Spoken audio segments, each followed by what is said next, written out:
Hello, everyone out there. Today we're going to be taking a look at classical conditioning, and let's just hop right into it.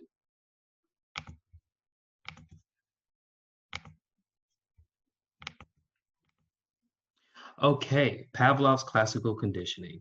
To the left, we have the man himself, Ivan Pavlov. He was the originator, more so spearheader of the classical conditioning movement. We'll later be taking a look at his experiments that led to such movement. So, what is classical conditioning? Well, classical conditioning involves first the stimulus invoking a natural response by the subject while the second doesn't. But after enough pairings together, the second stimulus becomes conditioned and causes a response to happen. Now, here's a breakdown of classical conditioning. So first, going back to that first stimulus that I mentioned earlier, we refer to it as the unconditioned stimulus. And it always elicits a reflex action, or in other words, an uncontrolled response. An example of an unconditioned stimulus that we can look at is food, for instance. And when looking at the stimulus of food, we then see an uncontrolled response, i.e. salivation. So if you see food, you tend to salivate. So an unconditional response is a response to an unconditioned stimulus. It's naturally occurring. So once again, you see salivation at the smell of food or at the sight of food. So after that, we have the conditioned stimulus, which would be the second stimulus that we mentioned in the definition. So the conditioned stimulus is the stimulus that was originally neutral. It becomes conditioned after it has been paired with the unconditioned stimulus. Excuse me. So after you have the conditioned stimulus, you then receive a conditioned response.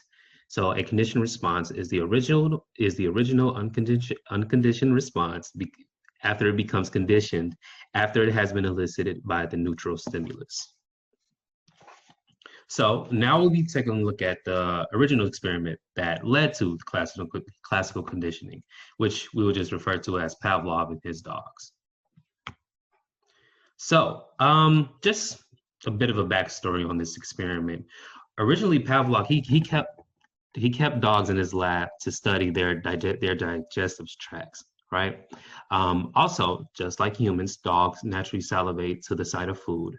And throughout his experiments, Pavlov, he began to notice that over time, the dogs weren't always responding to the food in terms of their salivation.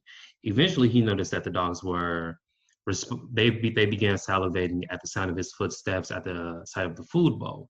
So Pavlov, he then decided, once realizing that the dogs were salivating to other things than just the food, he decided to get a bell. And in this experiment, the bell will act as the neutral stimulus. So he hoped to ring the bell to evoke a conditioned response in the dogs that responds being salivation. Now, of course, over time, if you have a neutral stimulus, there will be no response.